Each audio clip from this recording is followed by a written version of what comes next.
Bonjour à tous et à toutes. Bon, vous m'entendez, je pense? Ça va? Ok. Bonjour à tous et à toutes, bienvenue donc, pour ce court temps d'échange qui va être très court, donc on va pas tarder avant de le lancer. Donc le nom de l'atelier est indiqué là, hein, donc si jamais vous n'êtes pas sûr, donc c'est bien l'atelier donc gouvernance des associations, quelle place pour la jeunesse engagée. Donc on a une petite heure et demie pour en parler. Donc ce n'est pas que nous qui allons parler, on va essayer de faire en sorte aussi de vous laisser la parole. Donc pourquoi ce choix d'atelier? Voilà, vous l'avez certainement constaté, on parle beaucoup de la jeunesse et de son engagement. Alors c'est pas une préoccupation récente, mais on vit un moment où on en parle beaucoup. Enfin, il y a beaucoup d'injonctions à l'engagement de manière générale et en particulier de la jeunesse en ce moment. Donc voilà, c'est un sujet dont on parle beaucoup, partout, tout le temps, sur tous les sujets, dans tous les canaux. Donc évidemment, le secteur associatif n'échappe pas à cette règle et pas non plus le secteur de la coopération et de la solidarité internationale. Donc voilà, on est constamment un petit peu dans une sorte de questionnement, de débat, de jugement parfois de l'engagement des jeunes. Nous, on se présentera tout à l'heure, mais on entend souvent parler des acteurs de notre champ, donc de la coopération et de la solidarité internationale, qui nous disent les jeunes, où sont-ils? Il n'y en a plus. Ou alors les jeunes ne s'engagent pas assez. Bon, bref, il y a une petite litanie voilà, qui tourne un petit peu en boucle et qui est très récurrente. Donc on va pouvoir parler de ces questions-là. Mais juste avant, on va aussi peut-être juste se rappeler aussi que ces questionnements sur l'engagement de la jeunesse, ils croisent aussi une autre réalité qui est aussi, je vais faire des grandes généralités en 1h30, je ne vais pas faire dans le détail, mais qui a trait en fait à l'essoufflement un petit peu de nombre d'associations historiques ou anciennes, je ne sais pas quel terme il faut employer, de l'effritement des bases militantes et de la difficulté de renouvellement aussi des gouvernances de ces structures. Bon voilà, ces éléments qui peut-être tracent un tableau pas toujours très rose de l'avenir de ces structures. Mais voilà, il y a certainement un lien aussi entre les commentaires qu'on peut entendre et ces réalités-là. Donc voilà, on peut aussi se demander si finalement la question de l'engagement des jeunesses aujourd'hui, c'est pas aussi un enjeu de survie pour les associations. Et aussi si ces questionnements incessants sur l'engagement de la jeunesse, c'est pas tout simplement la traduction pour les associations d'une urgence un petit peu vitale à renouveler les rangs des militants associatifs. Et aussi un aveu d'une difficulté à s'articuler avec les jeunes générations.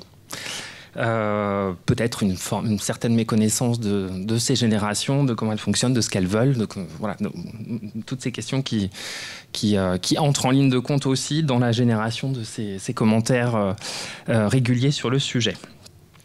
Donc pour en parler, nous sommes 3, donc chacun va se présenter. On va essayer de faire des présentations, D'abord, on va se présenter, voilà.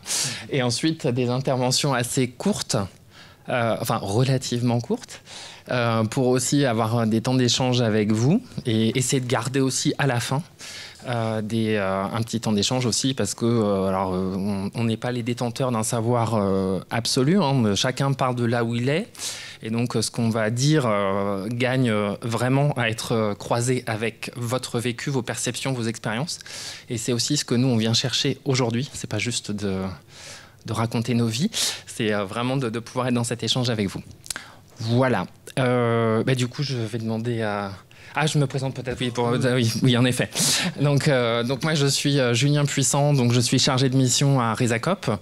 En 2 mots, donc Resacop, c'est une structure régionale qui est basée à Lyon et à Clermont-Ferrand, donc régionale en Auvergne-Rhône-Alpes, qui a pour vocation d'accompagner les acteurs régionaux qui s'engagent en coopération internationale, donc que ce soit des associations, des collectivités, des établissements scolaires, des universités, des entreprises, des hôpitaux, que sais-je. Donc voilà, on propose un accompagnement sur leur projet. On fait aussi un travail de réseau entre tous ces acteurs, parce qu'il y a beaucoup d'expérience dans notre région. Il y a vraiment un tissu associatif notamment très fort et une implication forte sur les projets de coopération et de solidarité internationale, et du coup qui gagne aussi à être un peu organisé dans ces échanges. Et puis aussi on travaille à ce qu'on appelle dans notre jargon l'éducation à la citoyenneté et à la solidarité internationale, qui, pour faire très vite, parce que on en parlait tout à l'heure, les acronymes et les noms dans nos jargons respectifs, des fois c'est dur à suivre. Mais en gros, c'est une manière de s'éveiller à la réalité du monde et à sa complexité, et à aider chacun à trouver sa place dans ce monde-là et à l'accompagner dans son engagement si la personne souhaite le faire. Donc, ce qui passe par du travail avec les universités, avec, que sais-je, le Festival des Solidarités, que vous connaissez peut-être, qui a lieu en ce moment, partout en France. Travaille avec les rectorats pour qu'on parle de ces questions aussi à l'école, et que ce ne soit pas juste la chance d'avoir eu un prof que ça intéressait à un moment donné. Bref, je fais vite. Et voilà. Et si vous avez des questions sur ESACOP, vous pourrez les poser pendant l'atelier ou après. Et je passe la parole à Didier. Bon, celui-là, il marche. Ouais, c'est fantastique. Moi, c'est Didier Vaubaillon, vous avez mon nom derrière. J'ai pas l'air comme ça, mais en fait, je suis un jeune, mais retraité. Alors bon, c'est une autre forme de jeunesse. On discutait tout à l'heure autour de notre petit repas frugal de ce midi, et Julien disait qu'on dit les jeunesses. J'en suis la preuve, puisque je suis tout à fait jeune. Et bien moi, je m'occupe d'une association qui s'appelle Terre des Hommes France, qui est membre d'une fédération internationale. Vous avez en bas dans les stands un autre Terre des Hommes, en fait, qui fait partie de la même fédération, qui est Terre des Hommes Lausanne. Cette association, qui est donc des membres nationaux et une fédération internationale, est une fédération qui travaille à la défense des droits sociaux, économiques, culturels et environnementaux des enfants et des jeunes à l'international. Donc ça doit être, si je dis pas de bêtises, la 5 ou 6e plus grande fédération de défense des droits des enfants au niveau international, qui siège à l'ONU, etc. Et dans cette fédération, il y a divers membres avec des membres très importants en termes d'activité, et puis des membres qui sont des tout petits membres. Et je vous en donnerai l'exemple tout à l'heure quand je parlerai de Terre des Hommes France, parce que nous sommes une toute petite association, mais ça n'empêche pas qu'on défende les mêmes intérêts, les mêmes choses que les autres. Et Terre des Hommes France, en fait, est une association qui a maintenant une 60aine d'années, et qui a travaillé sur beaucoup de sujets, beaucoup de plaidoyers, et qui aujourd'hui a fait un choix très fort en termes d'orientation de ses missions sur le droit environnemental des enfants et des jeunes. Et c'est dans ce cadre-là que je vous ferai une petite intervention sur du vécu, puisqu'en fait, moi, c'est plus sur du vécu de ce que l'on vit aujourd'hui, et je reviendrai là-dessus lors de l'intervention qui suivra, pour vous dire un petit peu comment aujourd'hui, avec une vieille association, on peut se retrouver avec plus de 50% des adhérents qui est moins de 23 ans. Voilà, donc et c'est juste un exemple vécu, puisqu'après je passerai la parole, comme je vais le faire maintenant d'ailleurs, à Julien, qui lui vous donnera d'autres atouts dans cette question, sur cette question. Alors du coup, moi je m'appelle bien Arthur, et du coup je travaille c'est pas grave, à Engager et Déterminer. Du coup, Engager et Déterminer, c'est un réseau d'associations de jeunes de solidarité internationale qui est du coup basé à Paris, mais qui est présent dans toutes les régions en France, et notamment à Grenoble et à Lyon, pour parler de l'Auvergne-Rhône-Alpes.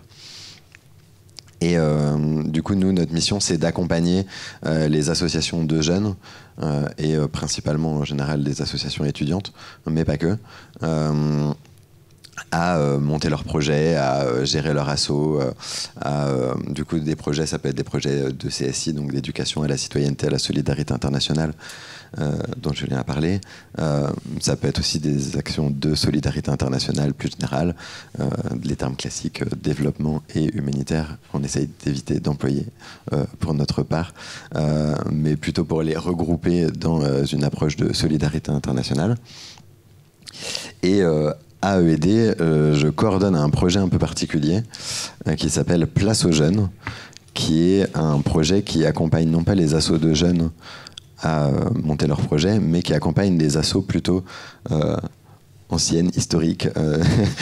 On n'a pas défini de terme pour ces assos-là, mais du coup des assos de non-jeunes, et pour justement les accompagner, elles, à faire une place aux jeunes qui souhaitent s'engager, et en partant avant tout de la remise en question de ces pratiques, de ces postures en tant que non-jeunes, pour essayer d'accompagner cette place et cet engagement des jeunes, pour aussi leur donner une autre ouverture que juste des assos de jeunes qui font des assos de jeunes et des trucs pour essayer aussi de donner une perspective, parce qu'en général on entre dans le champ de la solidarité internationale par une asso étudiante de jeunes, mais après souvent comme je disais c'est des assos étudiantes, donc il y a la fin d'un cycle étudiant, et du coup après cette fin de cycle étudiant qu'est-ce qu'on fait, et du coup l'idée c'est de favoriser cette place là, mais je pourrais en parler plus en détail tout à l'heure.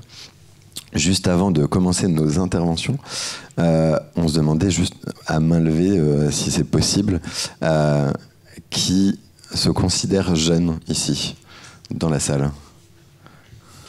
Parce que comme on disait tout à l'heure, effectivement, il y a différentes façons d'être jeune, de définir ce que c'est qu'être jeune et les jeunesses. Gardez juste vos mains levées quelques instants.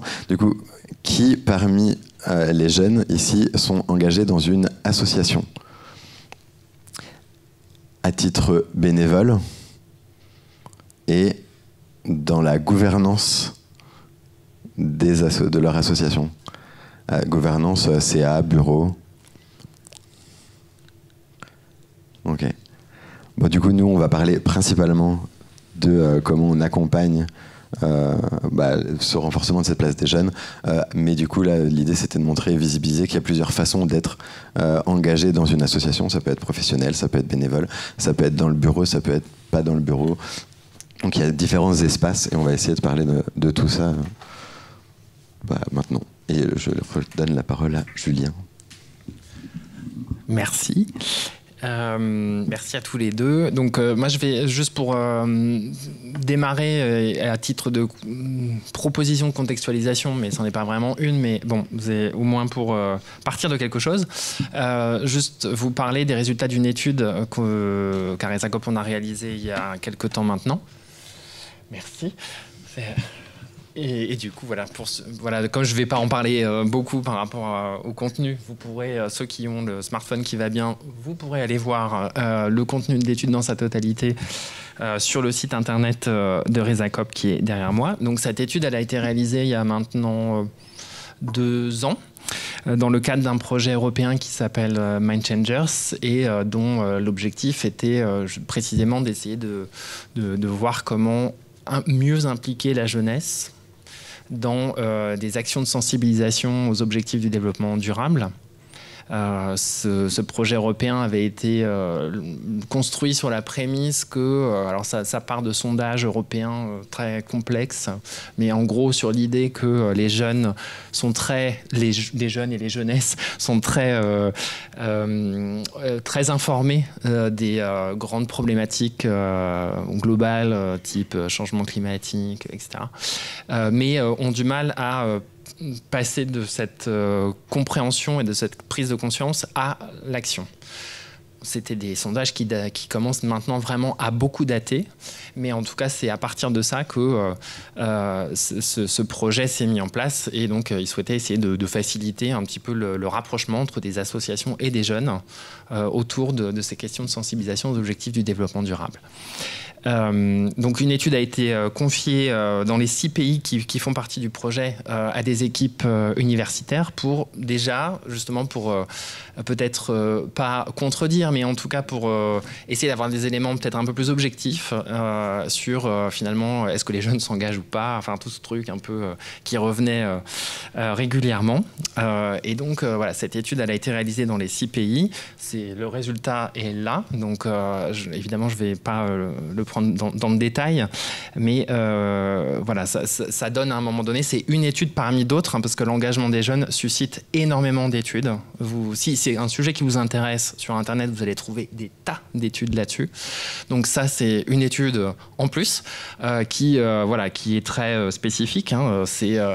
Juste pour vous dire, c'est à peu près 750 jeunes interrogés qui ont répondu soit sous forme de questionnaire, soit dans le cadre d'entretien. Et puis, bon, il y a eu d'autres éléments avec, mais c'est surtout c'est surtout de ça que je vais parler. Alors, juste vous préciser que les résultats de cette enquête, ils sont quand même un petit peu biaisés dans le sens où l'enquête, elle s'est basée sur le rapport des jeunes aux questions de changement climatique et aux questions migratoires. Donc, c'était ça un peu l'entrée principale. Et aussi parce que l'enquête, elle s'est faite pendant la période estivale. Et du coup, il y a un gros biais sur qui sont les répondants, puisqu'en fait, on a eu surtout des actifs de 25, 26, 27 ans en moyenne, et pas les plus jeunes. Puisque bon, c'est pas le meilleur moment, juillet-août, pour faire de toute manière une étude, mais bon, le timing était celui-là. Donc voilà, donc c'est évidemment, il n'y a pas, l'idée n'est pas du tout de dire que c'est la vérité absolue. C'est à un moment donné sur un certain groupe de jeunes de la région, voilà ce qu'il en est ressorti. Donc l'idée, c'était avant tout de voir un petit peu justement quelle était la réalité de cet engagement de leur côté. Donc aussi parce que cette enquête, elle a été diffusée par le biais de structures engagées en coopération. Bon, on a forcément, du coup, un pourcentage de jeunes interrogés qui se déclarent comme étant engagés dans la lutte contre les inégalités mondiales, qui est très élevé. Hein. On avait 95% de jeunes qui se décrivaient comme engagés sur ces sujets-là, dans des formes qui sont souvent de l'ordre très majoritairement du comportement et de l'attitude personnelle. Donc, par exemple, faire ses courses en prenant en compte le fait que peut-être il y a des questions sur la manière dont les produits ont été produits, d'où ils viennent, comment ils sont arrivés jusqu'ici, qu'est-ce qu'il y a dedans, enfin voilà, toutes ces choses-là. Aussi pas mal beaucoup d'implications à travers Internet. Après, on trouve le bénévolat. Et le financement, la participation, la contribution financière auprès de projets ou de structures. Et puis en tout dernier, on trouve l'implication dans des partis politiques. En fait, bon, je ne vous donne pas les pourcentages, mais voilà ce que souvent on a tendance à considérer comme des formes d'implication et d'engagement traditionnelles, c'est-à-dire l'implication auprès de structures en bénévolat. Ça vient en 3e position. Si on regarde les pourcentages, c'est vraiment beaucoup plus bas que les premiers que j'ai cités. Et si on regarde aussi ça c'est les modalités d'engagement effectif, mais si on regarde ce que les jeunes souhaitent, on va retrouver à peu près la même chose. C'est-à-dire que le bénévolat ou l'implication dans une structure arrive en 4e, 5e, 6e position. Et on va avoir aussi l'émergence aussi les projets que chacun mène de son côté, parce que c'est son projet, parce que c'est comme ça qu'on veut le faire avec les gens avec qui on veut le faire. Donc voilà, peut-être disons voilà, encore une fois, les formes traditionnelles d'engagement, elles n'arrivent pas en tout premier dans ce top 50 des motivations. Les sujets qui intéressent, donc là, c'est surtout les questions les grandes inégalités d'une manière générale, donc liées à la faim, la pauvreté, l'éducation et l'écologie, qui est très fortement représenté dans ces réponses. Donc tout ce qui va être lié au changement climatique, l'accès à l'eau, toutes ces questions-là. Les questions agricoles, etc. Donc, voilà. Et d'autres points qui ressortaient sur l'engagement, qui étaient liés notamment, d'une part, à la compréhension du caractère global de ces problématiques, mais une volonté de s'engager ici, pas forcément de s'engager à l'étranger ou à l'international, ce qui, dans notre secteur, est entre guillemets un peu surprenant par rapport à peut-être à des profils qu'on aurait pu avoir il y a quelques années. Et aussi le manque de confiance, de lisibilité et de connaissance des fonctionnements politiques et institutionnels qui ressortent aussi très fortement dans cette enquête, avec vraiment un besoin aussi de travailler ces questions-là. En tout cas, c'est repéré comme tel par les jeunes. Et puis aussi, et là aussi, c'est pas en lien direct, mais quand même, quand ces jeunes, on leur a demandé comment ils s'informent. Et là, c'est évidemment les réseaux sociaux et les supports numériques qui sont arrivés en premier, très très loin devant toutes les autres formes habituelles ou plus classiques d'information. Et du coup, c'est un détail en même temps, c'est aussi un détail qui va influer beaucoup, ou en tout cas qui va impacter beaucoup des structures qui n'ont pas cette capacité à investir ces modes de communication. Donc on les a interrogés aussi sur qu'est-ce qui, dans leur parcours, à ces jeunes, les a un petit peu, les a aidés à s'investir et à s'engager. Donc là, dans les questionnaires, on a des choses assez simples. Bon, d'abord, c'est la question des valeurs personnelles qui vient en premier. C'est vraiment ça qui est le premier moteur de l'engagement. Avec aussi un lien sur les activités qu'ils ont pu réaliser par le passé ou leur activité professionnelle. Et aussi tout ce qui relève de l'information dans le champ médiatique, le rôle des associations et des ONG quand même qui est cité comme vraiment un déclencheur à un moment donné de l'engagement. Dans les entretiens, ils faisaient aussi apparaître le rôle de la famille et des amis, parce que souvent, si on a une famille, on est dans une famille qui est un peu engagée sur un certain nombre de sujets, peut-être qu'on est plus familier de l'écosystème un petit peu de l'engagement et on y va plus facilement. Les groupes d'amis aussi, sur l'échange d'informations, sur l'échange d'expériences et sur un entraînement à l'engagement quand quelqu'un d'autre peut y aller aussi. Donc voilà, c'est ces deux entités, famille et amis, qui sont clairement facilitateurs de participation à des actions.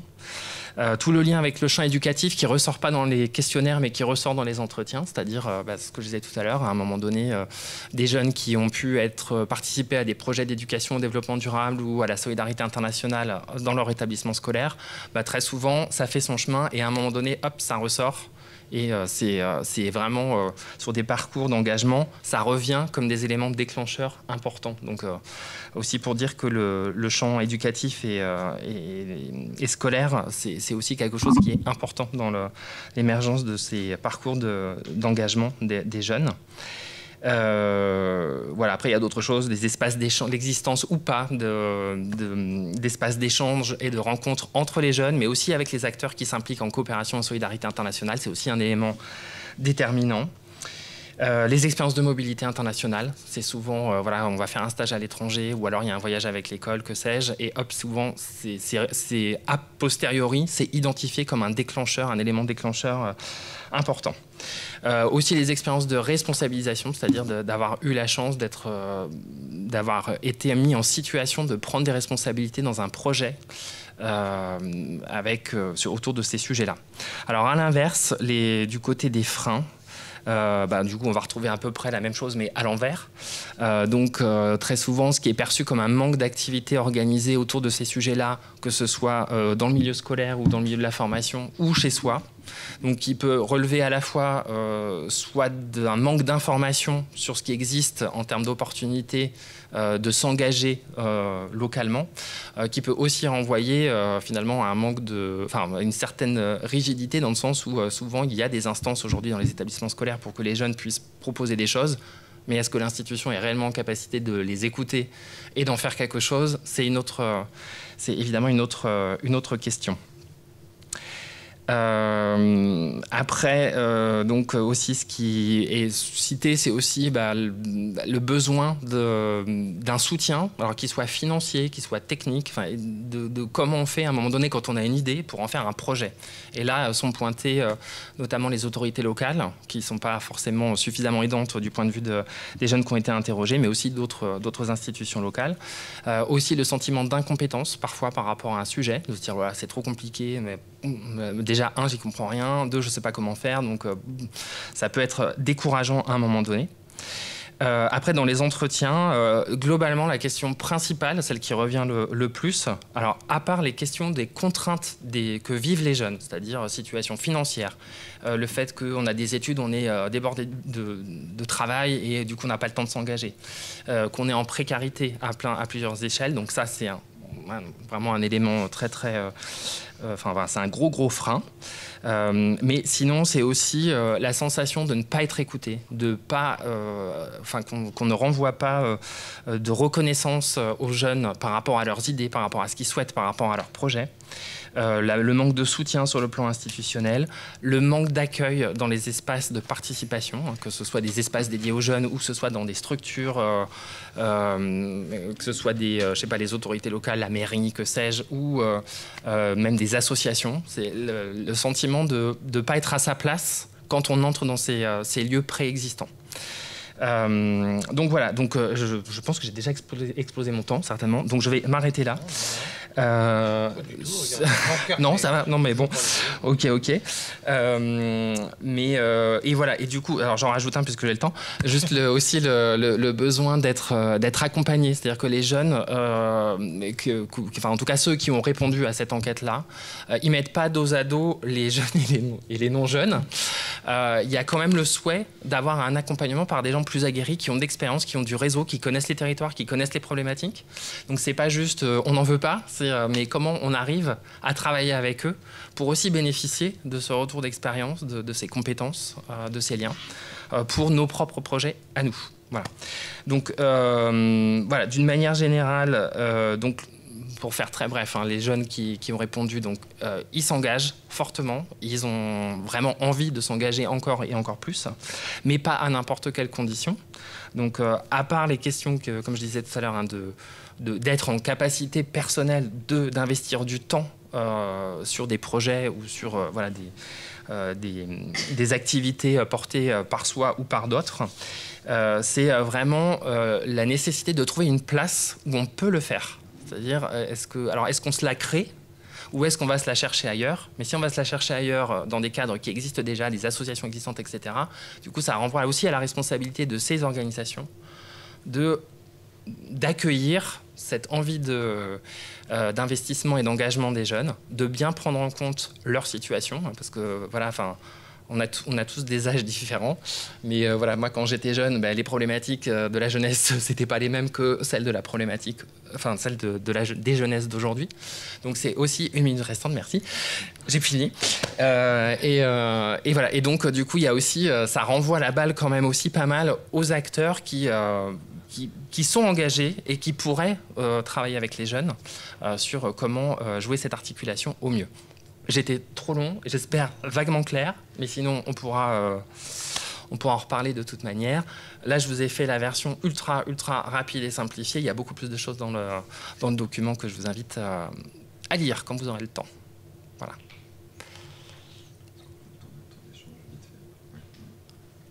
Alors, du coup, oui, comme on a pris quelques libertés par rapport au déroulé, est-ce qu'on peut se prendre, du coup, si vous le souhaitez et s'il y a besoin, juste quelques minutes pour rapidement, soit il y a des éléments de clarification ou autre chose par rapport à ce qui vient d'être dit. J'ai tout à fait conscience d'avoir été extrêmement rapide et d'être passé en survolant sur des problématiques un peu plus complexes et profondes que ça. Mais bon, voilà, c'est les temps qu'on a. Pas de réaction.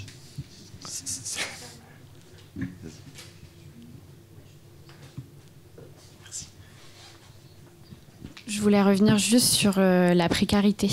Parce que moi, la première, et je pense que beaucoup, je ne suis pas engagée parce que, par exemple, l'été, j'ai besoin de travailler pour mon année suivante d'études.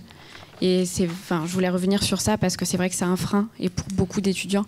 Alors qu'au fond, il y a forcément une association ou une ONG qui nous plaît. Et je trouve ça dommage. Donc, je voulais revenir là-dessus. Donc, vous plus soyez sur cette question des contraintes financières, en fait, tout simplement, qui peuvent être liées à un statut personnel ou à un projet à un moment donné et comment on peut le mettre en place. Ça, c'est vraiment très souligné par tout le monde. Tu avais une question sur comment on faisait par rapport à ça ou c'était plus une intervention. Pour aller dans le même ouais, c'est ça. Bonjour, moi du coup je suis engagée à l'association Génération Lumière qui fait partie de EED. Donc voilà. Et justement on a fait une intervention au début de l'année, en fait on a été invité par l'ISCOM, donc une école de communication, pour justement inviter les jeunes c'est l'école qui organise ça, pour inviter les jeunes à s'engager pour être bénévoles en communication, pour faire valoriser leur travail et faire de l'expérience pour eux. Et c'était assez j'ai pas envie de dire traumatisant, mais choquant, je trouve, qu'ils n'étaient pas du tout intéressés, quoi. Enfin, en tout cas, quand on présentait... Après, nous, c'est peut-être parce qu'on est, du coup, sur de l'écologie décoloniale. Donc déjà, il faut être intéressé par l'écologie et par les sujets décoloniaux. Donc c'est vrai que c'est peut-être une association particulière. Mais j'étais étonnée du non-intérêt de ces jeunes-là. Et c'est vrai que du coup, ça m'a un peu sorti. Parce que moi, on est à l'école 3A. Donc évidemment, on est entouré de personnes qui sont engagées, qui sont sensibles à ces questions-là. Mais je pense que quand on sort de ce milieu-là, de ce cocon de jeunes qui sont engagés... Enfin, moi, pratiquement tous mes amis sont au moins sensibles à ces sujets-là. Quand je parle d'écologie et qu'il y a des personnes qui s'en fichent complètement, c'est vrai que c'est complètement déstabilisant. Et pourtant, c'est des jeunes qui ont mon âge, quoi. Donc c'est vrai qu'il faut aussi prendre conscience qu'il y a plein de jeunes qui ne sont pas du tout intéressés et pas du tout sensibles juste à ces questions-là. Voilà, c'était ma petite intervention. Merci. C'est pour ça qu'on dit les jeunesses et pas la jeunesse. Bonjour, merci déjà pour aborder ce sujet. Moi, je me considère plus comme jeune. Ça y est, je suis passé dans le cap d'après. Mais en tout cas, je me souviens très bien de mes premiers débuts en solidarité internationale. Je suis de formation soignante, avec une sensibilité sur ces thématiques humanitaires. J'ai eu beaucoup de difficultés à trouver un organisme avec lequel m'engager, qui correspondait au niveau sur ces questions financières, sur ces questions de valeurs, sur ces questions environnementales aussi. J'ai finalement commencé mes premières expériences en bénéficiant à l'époque, il y a encore quelques années, de certaines aides qu'on appelait les défis jeunes, les tremplins jeunes, qui étaient très largement soutenus par les départements, les régions, qui aujourd'hui n'existent plus. On n'a plus cette possibilité, c'est un peu ça le sens de ma question. Donc j'ai pu bénéficier de ces aides-là pour trouver un peu mon chemin, trouver un peu me construire dans ces questions-là. Et puis finalement, j'ai fini par monter ma propre ONG. Donc le parcours est plutôt sympathique, mais je ne peux m'empêcher de me dire que si j'avais pas eu ces aides-là, si j'avais pas pu bénéficier de ces accompagnements, je n'en serais peut-être pas là aujourd'hui. Et du coup, qu'est-ce qui existe aujourd'hui, vu l'abandon des régions et des départements sur ces questions-là, sur les questions sociales, sur les questions de financement de projets jeunes? Qu'est-ce qui existe aujourd'hui comme aide, en tout cas sur la région Rhône-Alpes ou sur les autres régions? Et j'espère que vous avez quelques réponses. Juste à côté, j'ai l'impression. Merci. Bonjour, moi je m'appelle Jeanne. J'ai bénéficié là cet été d'une aide justement du département de l'Isère qui propose notamment des subventions. Ça s'appelle Coup de pouce projet jeune. Donc c'est vraiment ça, c'est des aides pour les projets jeunes et ils ont quand même un gros budget. Donc nous on a eu une aide de 1 000 €, mais en fait ça peut monter très très haut très rapidement et ça peut être soit des projets jeunes que tu montes toi avec ton groupe, juste que tu montes en autonomie, soit des projets jeunes que tu montes en partenariat avec une association et donc ça c'est vrai que ça nous a beaucoup aidé et au-delà du département de l'Isère, on a aussi reçu des subventions des mairies autour de chez nous. Donc globalement, les mairies, elles ont souvent des subventions, en tout cas pour les projets jeunes, et nous, elles cherchent vraiment à aider les projets jeunes et à encourager la jeunesse à s'engager, parce que du coup, derrière, avec les subventions qu'on a eues, ils nous demandent de faire une soirée de retour sur notre projet. Ils invitent des jeunes de différentes... qui viennent de différents quartiers pour encourager ces projets jeunes. Et ça, c'est vraiment quelque chose qui m'a beaucoup plu, en tout cas cette année, c'est que j'ai vraiment compris qu'on avait des aides et qu'on pouvait être accompagné si on savait où chercher, quoi. Voilà.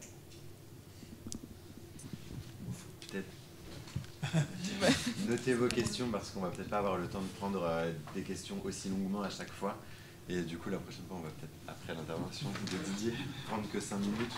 Et après, voilà, on aura un temps d'échange plus large à la fin. Bah, moi, c'est juste pour rebondir sur ce que tu as dit, Jade. C'est ça. Le problème, c'est, je sais qu'il y a plein de trucs avec les mairies, les régions et tout. C'est juste qu'ils ne communiquent pas. On n'a pas d'informations, il faut les chercher en soi. Donc c'est si on veut vraiment faire un truc. Alors qu'en soi, si il y avait des interventions dans les écoles ou je sais pas quoi, ou juste des rendez-vous parfois avec des personnes de la mairie ou de la région, ça serait plus facile, mais il n'y a pas ça. C'est juste...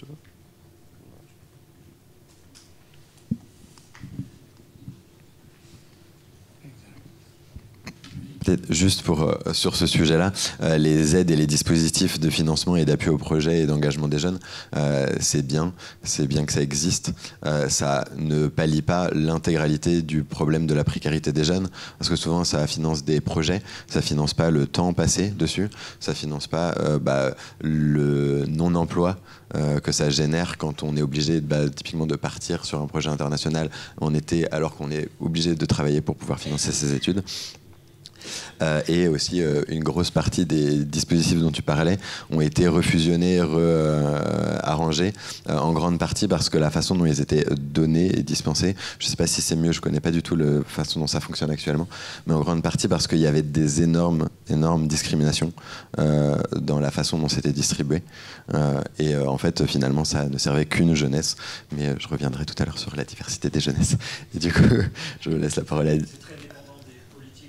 Oui, complètement. Et du coup, d'où la possible liberté dans ces attributions-là aussi. C'est à moi de prendre l'esquimau. Donc, alors moi, je vais vous faire je vais pas être long, donc on va gagner du temps sur la discussion parce que ça me paraît intéressant et important. On voit bien que ça partait là, donc on va pas se couper trop de ça. Moi, je vous ai dit, je suis sur Terre des Hommes France. Alors, Terre des Hommes France, c'est une vieille association. Elle a fêté ses 60 ans cette année.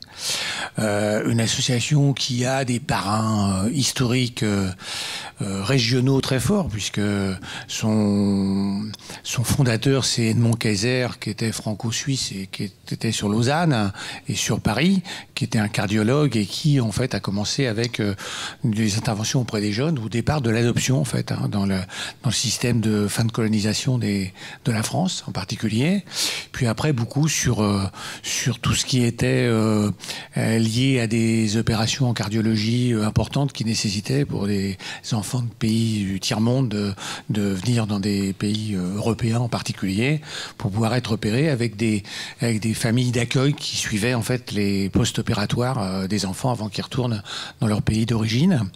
Et donc elle s'est créée sur cette partie-là et très rapidement elle s'est rendu compte que le problème de l'enfance était des problèmes beaucoup plus larges que simplement ce qu'il avait comme médecin en tête.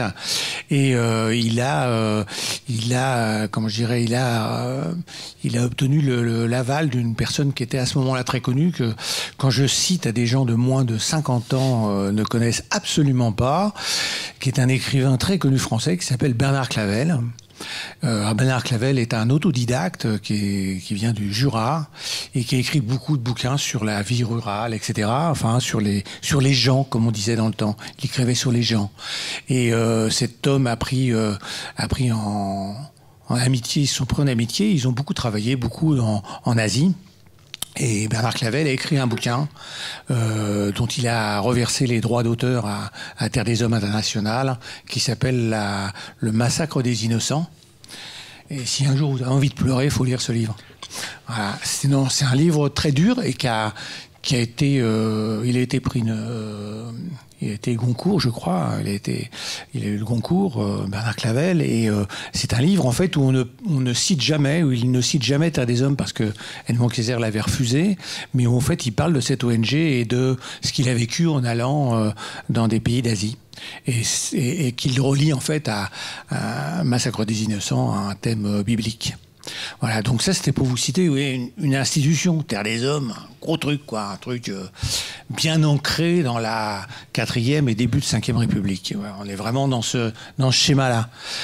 Et puis elle se construit, elle grandit, mais elle gère pas forcément toujours parfaitement bien ses problèmes financiers. Et en France, en 2020, en fait, il n'y a plus de sous. Il n'y a plus de sous et il y a un conseil d'administration dont la moyenne d'âge doit être de 75-80 ans. Moi, pour vous dire, j'y rentre en 2018 dans ce conseil d'administration. J'ai alors 64 ans. Et je suis le jeune. Ils me regardent et me disent tiens, ça fait du bien de voir des jeunes arriver dans notre conseil d'administration. On est 2-3 en même temps, en fait, à avoir à peu près le même âge et à rentrer. Et donc, c'est extraordinaire ce qui ramène sur l'histoire de la jeunesse ou les jeunesses, hein, que il y a un rapport au temps qui est quand même particulier. Et puis, cette association, en fait, elle périclite et elle a plus de moyens. Et en 2021, son assemblée générale décide d'arrêter ses activités. 10 salariés, 1,5 million de budget, une vingtaine d'actions dans le monde, hein, puisqu'elle travaille sur l'ensemble des données que je disais tout à l'heure, droits économiques, sociaux, culturels et environnementaux. Voilà. Et elle décide d'arrêter. Et on est 3 jeunes à dire c'est pas possible. Enfin, je veux dire, une expérience comme ça, je vous disais, 5e ou 6e plus grande association internationale de défense des droits des jeunes et des enfants et des jeunes. C'est pas possible que dans un pays comme la France, ça n'existe plus. Enfin, il y a un tel potentiel de compétences, de savoir-faire, de savoir-être, etc. Ça peut pas disparaître. Et puis, qu'est-ce qu'on fait quand licenciement du personnel, arrêt des activités, hein, complet pendant 1 an, et en 1 an, et on gratte partout, et on s'aperçoit qu'en bout de course, il reste 300 000 euros de côté quand on a tout fait. Alors, et là, on dit, nous, à la prochaine assemblée générale, nous 3 là, on va aller présenter un projet différent, et puis on va leur dire, on va pas s'arrêter. On va réduire la voilure, mais on ne va pas s'arrêter. Et ce qu'on leur propose à ce moment-là, c'est de dire, on va s'intégrer beaucoup plus dans ce que fait la fédération, on va arrêter d'être tous azimuts, et puis on va travailler sur les enfants et les jeunes, et on va prendre comme stratégie, entre 2022, qui était la date, et 2027, le droit environnemental. Et donc on présente ce projet à l'Assemblée générale. L'Assemblée générale, en fait, valide et ne dissout pas l'association, valide le projet et valide la continuité de l'association. Et là, quand on se regarde, on se dit, on a gagné un petit peu. On a gagné déjà parce qu'on pense que c'était fondamental de continuer cette activité. Pas parce que d'autres le font pas, mais parce qu'on a une place particulière par rapport à ce que je vous ai énoncé de la genèse de Terre des Hommes. Et puis on se dit, du coup, là, d'un seul coup, on est des jeunes. Hein. Le CA, il a 60 ans d'âge moyen. Et là, on se regarde, on se dit, ouais, mais là, ça va pas le faire, ça. Ça va pas le faire. Alors nous, on n'a pas lu les études de Julien, donc on ne sait pas et on n'a pas encore rencontré Arthur. Donc nous, on y va à la fleur au fusil et d'une façon plutôt empirique et opportuniste. Et on se dit, c'est pas possible d'être comme ça. Donc on va aller... comment on va aller les chercher, les jeunes? Parce que demain, moi j'ai 70 balais, enfin, pas tout à fait, mais je ne vais pas tarder à les avoir. Je ne vais pas continuer, je ne vais pas faire ça pendant encore 20 ans, hein, je serai dans cet état-là. Et donc du coup, on se dit, il faut bouger tout ça. Il faut les faire rentrer, à leur expliquer notre mission, ce qu'on veut faire, etc. Mais en fait, on n'a pas de contact avec la jeunesse, les jeunesses, excuse-moi, les jeunesses, en fait, on ne sait pas faire. Et on a une directrice générale, Laure Blondel, une jeune femme assez extraordinaire, qui nous dit, mais en fait, moi, je pense que le seul moyen de comprendre et d'aller chercher des jeunes et de voir si vraiment on a des choses à faire ensemble, c'est de changer notre organisation salariale, parce qu'on n'a plus les moyens, de toute façon, d'avoir une dizaine de salariés, et d'aller chercher dans les écoles, dans les universités, des jeunes qui ont besoin de stage et qui sont en maîtrise, thèse, voilà, et qui vont chercher. Et là, on se lance là-dedans. Et là, on leur propose des missions, mais alors très larges, parce que comme une petite unité, hein. On leur dit, vous allez faire de la com, vous allez aller auprès des gens, vous allez monter des projets, vous allez gérer tout ce qu'on est en train de gérer. On partage tout. Hein. Nous, on est dans une espèce de co-gestion. Il n'y a pas de président, en fait. Il est marqué là, mais voilà, c'est tout. On gère en co-gérance tout ça. Et là, extraordinaire, en fait, on se rend compte en 1 an et demi que d'une part, à chaque fois qu'on a cherché des jeunes pour venir avec nous, bah, on ne savait pas comment choisir, tellement il y en avait, et tellement ils avaient une véritable volonté d'implication. Donc là, on est déjà scotché. Et puis en fait, alors on n'a pas pris 50 en 1 an et demi, 2 ans, hein, mais vous y êtes quand même, les jeunes, 8-9 à nous rejoindre au fur et à mesure en stage. Et sur les 8-9, tous ont adhéré à Terre des Hommes à la sortie de leur stage. 6 sont restés comme bénévoles. 5 sont rentrés au conseil d'administration. Et une, à la photo étant... Alors je suis fier parce que la photo est en bas. En bas, quand vous rentrez dans le stand, là, dans le salon, vous voyez, il ne me reste plus qu'une minute, ça va aller vite. 1 minute, ça va très, très vite. Quand vous rentrez, à droite, vous avez Bioforce. Et là, vous avez des kakémonos derrière. Et le kakémono qui est au fond à gauche, la jeune femme qui est en photo dessus, elle s'appelle Joséphine Pénafiel. Et donc, elle est sortie de cette école et aujourd'hui, elle est responsable de projets Amérique du Sud pour Terre des Hommes France. Donc, je veux dire que ce qui fait la différence, à mon avis, c'est simplement qu'on ait été trouver les personnes, qu'on ait été à la rencontre et que l'on soit aujourd'hui à l'écoute et que l'on soit sorti de notre zone de confort à nous vieux. La zone de confort des vieux dans les associations, c'est quoi? C'est, t'arrives, tu me dis, on devrait communiquer sur tel truc. Ouais, dans ma tête, j'ai déjà fait 15 fois. Toi, moi, j'avais 14 ans, j'ai tapé sur le pavé à Paris en 68. Donc, tu vas m'apprendre ce qu'il faut faire. Et là, j'ai tout faux. Il faut arriver à dire aux anciens qu'il ne faut plus qu'ils fassent ça, quoi. C'est plus possible. L'expérience, chacun se la crée, chacun se la construit. Et si on veut construire ensemble, il faut que chacun puisse construire son expérience. Donc il faut que les outils qu'on met en œuvre, ce que l'on offre à l'autre, ben, ça soit en rapport à ça. Et donc il faut casser ces modèles. Et c'est en les cassant qu'on peut arriver à quelque chose. Alors, Terre des Hommes n'est pas sorti d'affaires. Hein. Il a encore des problèmes d'argent, comme toutes les ONG. Il a des tas de choses où il n'est pas bien. Mais ce qu'il sait aujourd'hui, c'est qu'en 2021, il avait 115 adhérents. Non, pas en 2021. En 2022, il avait 115 adhérents. Moyenne d'âge, 50 ans. Cette année, en fin de cette année, on est 270. Moyenne d'âge, moins de 30 ans. Et ça, c'est absolument fondamental. Je ne sais pas ce qu'on fera. Si ça se trouve, financièrement, on ne survivra pas. Mais ce que je veux vous dire, c'est qu'on pourra être fier d'avoir dit on a fait ça. Et on a fait ça, et une fois qu'on s'était dit qu'on l'avait fait d'une façon empirique, ben on a été chercher quelqu'un qui, lui, ne le fait pas d'une façon empirique, mais avec une réflexion plus poussée. Et c'est Arthur. Alors, deux, trois questions, si vous avez, et puis que je réponde, et puis après, je passe le micro.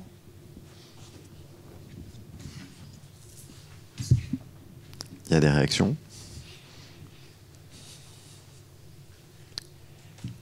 Sinon, on enchaîne.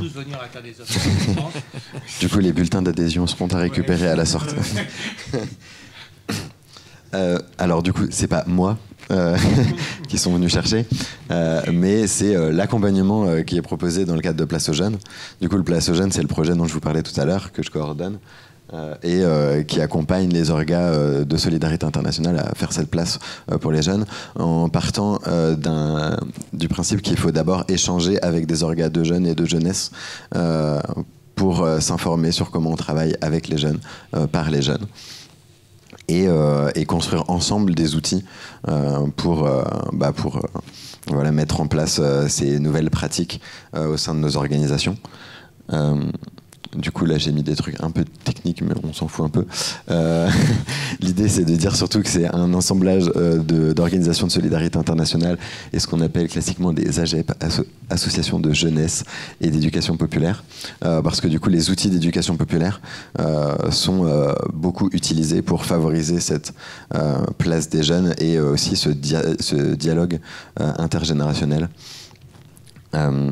Et du coup, nous, ce qu'on propose, donc on a développé une formation qui accompagne, du coup, qui forme les orgas de solidarité internationale à sensibiliser, à déconstruire un peu leurs préjugés sur les jeunesses et à s'outiller pour faire un autodiagnostic de leurs pratiques comme premier pas vers un changement interne et structurel. Le deuxième truc qu'on fait, c'est le dispositif d'accompagnement par les pairs, et c'est ça que Terre des Hommes est venu chercher. C'est du coup mettre en lien, nous en fait on met en lien une association qui a un besoin spécifique. Ici c'était Terre des Hommes pour s'outiller sur sa gouvernance et sur son recrutement de bénévoles, pour comment on fait pour faire cette place aux jeunes dans le CA, comment on anime un CA pour qu'il soit jeunesse compatible, comment on fait pour avoir une communication qui marche, qui fonctionne, comment on interagit avec les jeunes concrètement. Et du coup, on les a mis en lien avec Ingénieurs sans frontières, qui est du coup un réseau d'assauts aussi de jeunes de solidarité internationale, mais pas que de jeunes, mais du coup d'étudiants et d'anciens étudiants et étudiantes en études d'ingénieurs. Et eux ont cette capacité à en fait travailler pour avec les jeunes. Du coup, on les a mis en lien, et pendant 1 an, ils vont travailler ensemble pour développer ces outils. Parce que ce que je disais tout à l'heure, du coup, autour de notre repas frugal, comme tu disais, c'était que nous, on n'a pas le savoir qui permettra à toutes les associations de faire. Parce qu'en fait, ça dépend énormément des contextes, ça dépend de l'histoire, de la structure, ça dépend de la capacité des personnes aussi à se remettre en question. C'est ce qui fait que ça marche pour l'instant, en tout cas à Terre des Hommes France. On espère que ça continuera. C'est qu'il y a eu vraiment cette capacité à se dire, bon là, on a besoin de prendre du recul sur ce qu'on fait, on pense peut-être pas forcément à la posture de transmission intergénérationnelle de la bonne façon aussi. Comme tu disais, l'approche de moi, ça fait 10 ans que je le fais, on connaît, apprends et puis tais-toi, ça marchera jamais. Mais par contre, être dans ce dialogue de ah oui, effectivement, vous portez, vous, quelque chose de spécifique, de particulier. Tu parlais tout à l'heure des enjeux décoloniaux, des enjeux environnementaux. Mais en fait, parler ce langage-là, c'est aussi hyper important. Ou en tout cas, savoir le parler, le comprendre, et pas forcément abdiquer sur tout, parce que tout le monde a des avis sur tout. Et l'idée, c'est pas que tout le monde soit d'accord et fasse exactement la même chose, sinon il y aurait qu'une seule asso, et puis ça serait magique. Mais du coup, l'idée, c'est vraiment de dire ah bah oui, on entend ce que tu dis, on comprend ce que tu dis. Nous, ça fait 20 ans qu'on fait ça fait 30 ans qu'on fait ça. On le fait pas de cette façon-là, on parle pas ces mots-là. Mais par contre, on est complètement chaud pour que tu nous apprennes, que tu nous en parles. Et après, on voit si on est d'accord ou pas pour cheminer ensemble. Du coup, c'est un peu ça qu'on essaye de faire. Donc, on fait le préalable avant que vous rencontriez, vous, les assos, pour qu'elles déconstruisent un petit peu ces préjugés-là et qu'elles soient du coup ouvertes peut-être à cette place des jeunes dans les assos. Et du coup, on documente quand même un peu tout ce qu'on fait à partir des expériences qui sont menées. Du coup, on a différents outils qui sont créés, qui sont plus à destination des assos de non-jeunes, du coup. Donc peut-être ça vous intéressera pas forcément. T'as imprimé, c'est magnifique. Mais du coup, sinon, tout est sur notre site. Et un des derniers trucs qu'on a publié, c'est un document, une petite fiche sur comment on adopte une approche intersectionnelle des jeunes et des jeunesses, et comment on fait en sorte de penser les rapports de pouvoir qui sont multidimensionnels et qui ont lieu aussi dans nos associations et dans nos gouvernances. Comment on fait en sorte que en fait, les jeunes qu'on arrive à capter, à fédérer, à mobiliser, ou dont on arrive à capter l'engagement plutôt et à mobiliser l'engagement dans nos structures, comment on fait que ces jeunes, ce ne soient pas que les mêmes jeunes, les jeunes des mêmes classes sociales, que ce soit aussi qu'il y ait cette diversité de genre, de classe, de race, d'orientation, de tout quoi. Comment on fait pour lutter contre les biais racistes, les biais sexistes, les biais validistes, les biais homophobes, handiphobes, etc. Je sais plus tous les mots. Mais bref, du coup, comment on fait pour comprendre ces rapports de pouvoir, et ça peut se faire que dans un contexte situé, et d'où l'intérêt de l'analyse intersectionnelle, c'est que c'est à partir d'une situation donnée, on analyse comment les dimensions des rapports de pouvoir, elles agissent entre elles, parce que des fois, dans certains contextes, être jeune, ça va être un avantage. On a parlé longtemps de jeunisme, de favoriser les jeunes dans l'insertion pro, et que du coup il y avait une difficulté d'accès pour les trop jeunes pour être retraités mais trop vieux pour être jeunes, qui du coup avaient du mal à accéder à l'emploi après une perte d'emploi. Mais dans d'autres contextes, en fait, être vieux, c'est aussi un problème. Et du coup, c'est comment... Et être jeune, c'est aussi un... Comment ? C'est même un problème mortel. C'est vrai qu'à terme... Mais du coup, être jeune, parfois, dans des contextes, c'est avantageux, mais dans des contextes, c'est aussi désavantageux par rapport à ses postures d'ancienneté, etc. Et du coup, c'est un peu sur ça qu'on essaye de lutter, en prenant en compte la diversité des jeunesses. Et du coup, toujours remettre en question le côté un peu homogénéisant. Les jeunes font ça, les jeunes pensent ça, les jeunes machin. En fait, on se rend compte que les jeunesses, c'est toujours des expériences vécues, situées, qui sont influencées par plein de choses. Et du coup, il faut aussi essayer de comprendre les modes d'engagement. Quand des jeunes, on parle souvent que les jeunes ne sont pas intéressés, sont désengagés, etc. Et tu mentionnais tout à l'heure toi-même que tiens, j'étais surpris qu'ils n'étaient pas intéressés. Et des fois, en fait, il faut se dire que c'est pas forcément pas qu'ils sont pas intéressés parce que l'objet de la chose n'est pas intéressant en soi pour elles et eux, mais aussi que peut-être ils sont pas dans des situations qui leur permettent d'être intéressés. Peut-être que leurs modes d'engagement sont pas perçus comme des modes d'engagement légitimes.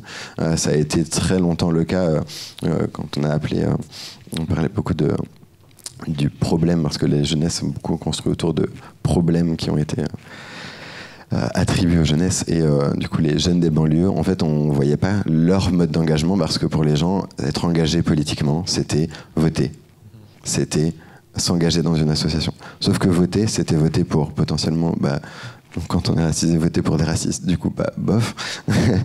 S'engager dans une association qui est composée exclusivement de mâles blancs hétérosexuels, bof. Du coup, forcément, leur engagement à eux, dans leur cercle, était pas du tout considéré, légitimé. Et du coup, on les jugeait comme étant désintéressés. Et en vrai, c'est ça contre quoi il faut lutter, je pense. C'est aussi d'aller chercher, comprendre les mécanismes qui font que tel jeune n'est pas engagé dans tel espace, comprendre pourquoi. Si c'est intéressant et pertinent, essayer de lutter contre ces facteurs de désengagement selon notre point de vue, et sinon aussi essayer d'accepter des façons de faire nouvelles, de s'engager. Et aussi un truc important, c'est quand on parle souvent de sentiments, d'être, comment tu disais tout à l'heure, de pas être incapable, de pas connaître, c'est ça. Pas à la hauteur aussi.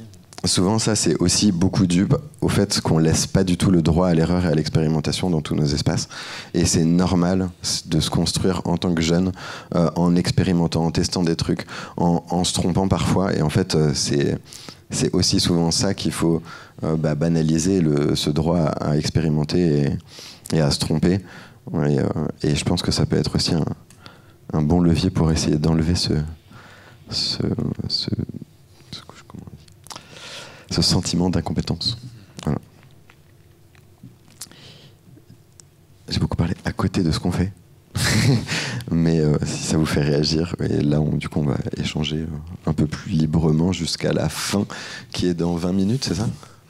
On a été super rapide, on a 30 minutes. 30 minutes, c'est génial. Bon, à 25 parce qu'il faudra évacuer la salle. Juste un truc sur ce que tu dis là. Juste un élément complémentaire sur ce que avance. On vient sur Terre des Hommes, on vient de créer, on l'a créé pour un programme de sensibilisation dans les écoles qu'on avait créé pour les primaires, pour les enfants de primaire, maternelle primaire, qui est en cours. Et on s'est dit que c'était un peu stupide de faire ça pour les primaires et de ne pas le faire pour les collégiens et les lycéens. Donc on s'est dit, on a déjà la base, on va essayer de le construire autour de ça. Et puis, quand on a regardé les forces qu'on avait, on s'est dit, ouais, mais on a le conseil général de l'Essonne qui nous dit, ça nous intéresse. Là, on a le conseil général de la Corrèze qui nous dit, c'est pas bête votre truc. Sauf qu'on n'est pas 50 000, hein, Terre des Hommes, je vous dis, c'est une toute petite association, hein, même s'il y a des bénévoles qui arrivent. Hein. Et là, on s'est dit, mais en fait, on va le construire autrement, notre programme. On l'avait construit au départ à partir de nos réflexions environnementales de défense des droits des enfants, peut-être. Et puis là, on l'a construit en se disant, ben, on va aller regarder ce que dit le gouvernement. Alors, on a parlé de ECSI, c'est ça, hein? Donc, on a dit, on va s'inscrire dedans. Bon, je ne suis pas un fan, mais enfin, bon, voilà. Donc, on s'est inscrit dedans. Et puis, je me suis dit, mais ce qui est intéressant, c'est que puisqu'on touche des étudiants, des universitaires, etc., des jeunes, ça serait intéressant que ce soit eux qui soient en capacité d'aller voir des collégiens, etc., pour parler de ça. Mais on va revenir à ce que tu disais il y a 2 minutes, Arthur, c'est quelles compétences j'ai pour y aller. Mais on s'est dit, et si en fait on faisait du gagnant-gagnant et qu'on essayait d'intégrer une réflexion pédagogique et d'instruction, d'apprentissage dedans. Et on a la chance d'avoir un partenariat avec une école qui s'appelle l'école Antonia à Montpellier, qui est une école reconnue par l'UNESCO, qui développe un truc qui est extraordinaire. Il faut aller voir. Vous allez sur Internet, vous allez trouver, ça s'appelle la pédagogie du sens. Ça a été créé par Madame Nathalie Will. Et c'est une pédagogie qui est basée sur la complexité de la connaissance et sur les réflexions d'Edgar Morin. Et il y a une école qui existe, qui fait de la maternelle jusqu'au lycée, sur ce sujet. Enfin, sur ce sujet, elle fait tous les sujets, mais qui part de cette réflexion-là. Et j'en reviens, c'est pour ça que je vous le dis, j'y étais hier, et on lui a dit à Nathalie, mais Nathalie, est-ce que toi, tu serais d'accord pour que, quand on intervienne dans les conseils généraux, eh bien, on utilise la pédagogie du sens? Elle nous a dit oui, à condition que des gens se forment à ce que c'est que la pédagogie du sens. Ben, je dis oui, mais il n'y a que toi qui peux nous former des gens à la pédagogie du sens. Et elle nous a dit, bah oui, ben écoutez, moi je veux bien. Et donc du coup, l'axe qui va être pris demain matin, là, c'est qu'on va aller chercher dans nos jeunes bénévoles, mais peut-être dans d'autres, on va faire des appels pour dire, ben voilà, on va s'entraider. Nous, ce qu'il nous faut, ce qui nous intéresse dans notre mission, c'est d'aller auprès des jeunes lycéens, des jeunes collégiens, et de parler de l'environnement, de l'importance de l'environnement, du changement climatique, etc. Enfin, des ODD, de l'ONU, quoi. Voilà. Donc ça, c'est ça qui nous intéresse, et on va le faire en co-construction avec les collèges et les conseils généraux. Mais on a besoin de se démultiplier. Donc on a besoin de vous. Mais vous, on a besoin de vous, et on vous propose en face de retrouver quelque chose.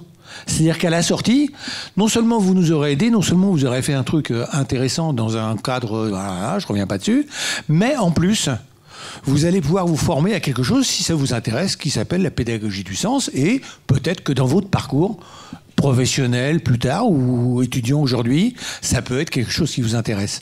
Et je pense que ça, c'est une des façons de... Alors, c'est pas la seule, hein, c'est celle que nous, on a en tête. C'est une des façons de déstructurer les organisations, les ONG, pour aller vers une façon de réfléchir et de regarder les choses autrement, en ouvrant à des compétences, en continuant le parcours dans lequel les jeunes sont intégrés, qu'ils soient jeunes en formation, en études, ou jeunes dans l'entreprise, parce qu'en fait, on pourrait être dans la même chose, parce que quand on a de la pédagogie du sens, ça veut dire qu'on va être en compétence demain managériale supérieure. Parce qu'on va être dans une réflexion managériale qui n'est pas celle qu'on vous apprend habituellement, puisque c'est... je ne vais pas vous faire un cours sur la pédagogie du sens, vous avez plein de trucs à aller regarder, moi je ne vous ai pas mis de site, mais regardez pédagogie du sens, vous allez trouver ça extraordinaire. Et voilà, et je pense que c'est une des réflexions possibles, voilà, un des chemins possibles.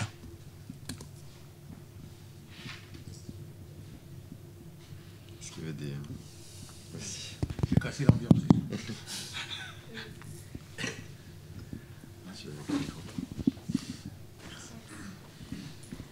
Ça a l'air super intéressant, cette pédagogie du sens là que vous dites. C'est une école qui est de la maternelle au lycée. Ouais. C'est quoi? Ok, d'accord. Il y en a juste une à Montpellier. Ouais. Antonia, ça s'appelle. D'accord. C'est tout.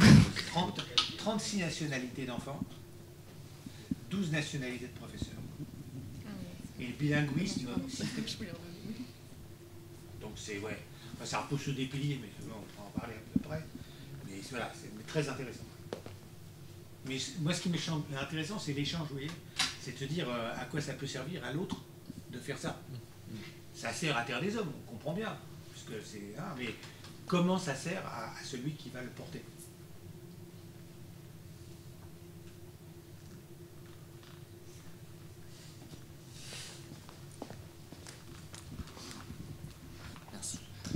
Bonjour, merci beaucoup. Vous avez aussi évoqué des jeunesses, et notamment les jeunes qui sont plus en situation de précarité ou plus éloignés des dispositifs d'engagement ou de l'engagement au sens large. Ce qu'on remarque quand même, enfin moi de mon point de vue dans le cadre de mon travail, c'est que des associations qui s'ouvrent... Pardon, vous pouvez dire du coup? Du coup, je suis conseiller d'éducation populaire au service jeunesse et sport de Haute-Savoie. Et ce qu'on remarque quand même, c'est que voilà, des petites ou des grandes associations qui ouvrent leurs portes pour des jeunes à partir de 14, 15, 16 ans, ou même des jeunes majeurs, qui viennent s'engager sur leur temps libre pour faire des tâches soit simples, soit des tâches de l'ordre de la communication, enfin, voilà, qui viennent faire ce qu'ils ont envie de faire et qui rendent service à l'association. Voilà, on est dans des structures où clairement ça fonctionne. Ça rejoint pas mal ce que vous disiez à Terre des Hommes, où à travers les stages professionnels, vous avez ouvert et vous avez accepté que des jeunes viennent porter des initiatives ou porter leurs envies, leurs compétences dans des structures. Mais dans des associations où on souhaite toucher des jeunes qui n'ont pas forcément des compétences préalables professionnelles ou alors qui sont plus jeunes, voilà, c'est des fonctionnements, nous, qu'on remarque qui fonctionnent, qui marchent. Mais ce qu'on remarque aussi, c'est qu'il y a des associations qui sont pas du tout, qui n'ont pas envie de ça, qui sont pas du tout dans ces logiques. Et donc, je pense ce qu'il faut essayer de faire, c'est peut-être d'identifier les associations qui ont l'envie, et je pense que c'est ce que vous faites aussi peut-être, Arthur, les accompagner dans des démarches pour qu'elles s'ouvrent. Et cette ouverture, finalement, elle nécessite visiblement pas grand-chose. Enfin, c'est plus une barrière psychologique que les membres du bureau doivent dépasser, plutôt que de réelles contraintes structurelles propres à l'association. Je parle notamment des petites structures. Enfin, je ne sais pas quel est votre point de vue là-dessus, mais de manière un peu à chaud comme ça, c'est ce qui me revient, mais je ne suis pas basé sur des études très très fournies non plus.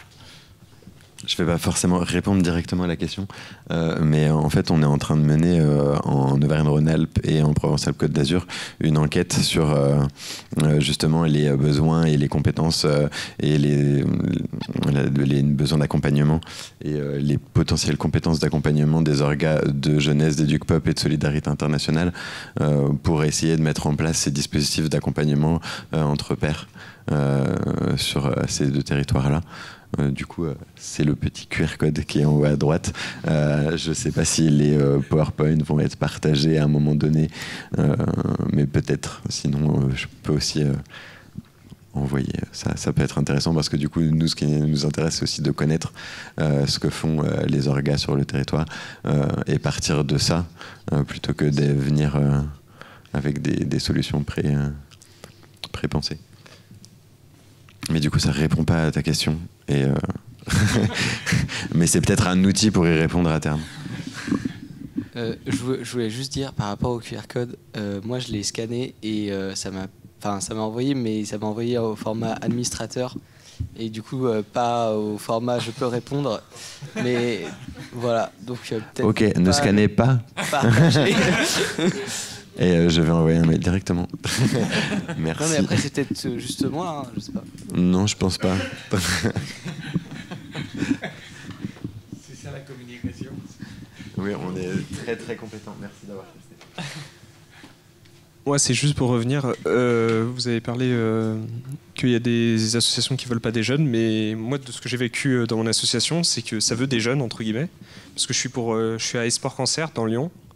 Mais c'est le problème, c'est que la jeunesse, comme vous avez dit, c'est des thématiques souvent très générales comme l'environnement, le droit international, enfin humanitaire, ou l'enfance. Mais les sujets comme le cancer, par exemple, je veux dire, heureusement, ils sont jeunes, ça ne les touche pas forcément, mais c'est, je sais pas, dans l'association, il y a 150 bénévoles et c'est environ 85%, 90% de gens qui ont un membre de leur famille proche ou eux-mêmes qui ont été touchés par le cancer, qui sont dans l'association. Et je trouve ça assez triste parce que, entre guillemets, je suis dans l'association, mais je suis le seul jeune parce que la moyenne d'âge est, on va dire, de 50 ans, 60 ans. Ils sont tous retraités, quoi. Enfin, sauf les cadres administratifs, mais sinon, c'est ça la problématique, quoi. C'est que ils veulent de la jeunesse, mais la jeunesse n'est pas forcément intéressée par ces sujets-là. Ouais, c'est une vraie question, l'intéressement, l'intérêt que peuvent porter les jeunes et les jeunesses à une mission spécifique. C'est sûr que quand on est sur Alzheimer, c'est compliqué d'en parler à 15 ans. Nous, quand on parle d'écologie, c'est évident qu'aujourd'hui, c'est plus prégnant et plus facile. Hein. Alors là, c'est bien ce que tu disais tout à l'heure, c'est-à-dire qu'en fait, il n'y a pas de schéma à donner. Tu vois, effectivement, il n'y a pas de schéma à donner, parce que selon les missions des associations, en fait, on va être effectivement dans des configurations différentes. Par contre, ce qui est clair, c'est qu'il faut de l'action et une raison d'être qui est suffisamment claire et précise pour que ça puisse avancer, quoi. Plus on vieillit, plus on a la sensation d'avoir des compétences étendues, ce qui n'est pas forcément vrai. Hein. Et là, plus on a de facilité à aller discuter sur des sujets qu'on ne connaît pas, parce que quelque part on a été reconnu par nos pères avant, et du coup on se croit capable de. Inversement, plus on est jeune, plus on a l'effet inverse. Alors, moi je prends mon expérience, qui ne sert qu'à moi, mais c'est 14 ans, 1968, 14 ans en fait. 14 ans, 1968, je vais rejoindre mes copains qui sont plus grands et qui sont en train de célébrer sur la gueule des flics. Donc mon apprentissage, à moi, je le fais dans ce milieu-là. Donc si tu veux, naturellement, moi, quand je suis dans une ONG ou ailleurs, bah, ce qui m'intéresse, c'est que ça y aille, quoi, tu vois. Donc du coup, bah voilà. Mais c'est mon cas, moi, ça n'a pas d'intérêt ni pour toi ni pour toi. C'est mon histoire. Et chacun va construire notre histoire. Donc la difficulté, c'est comment, à partir des histoires individuelles, on construit dans l'association une histoire collective qui amène toutes les tranches d'âge à pouvoir se retrouver et pouvoir agir. Bah, si je le savais, je serais écrit un bouquin déjà, puis je gagnerais plein de pognon, et puis je ne serais pas ici dans la salle, je serais à la conférence en bas, parce que on m'aurait appelé comme un grand pompe du truc. Je pense pas qu'il y ait de trucs précis. Mais c'est l'intelligence collective qui nous permet de faire avancer ça. S'écouter les uns les autres. Enfin, dans ma tête, c'est ça. Ouais, si je peux juste compléter, non, mais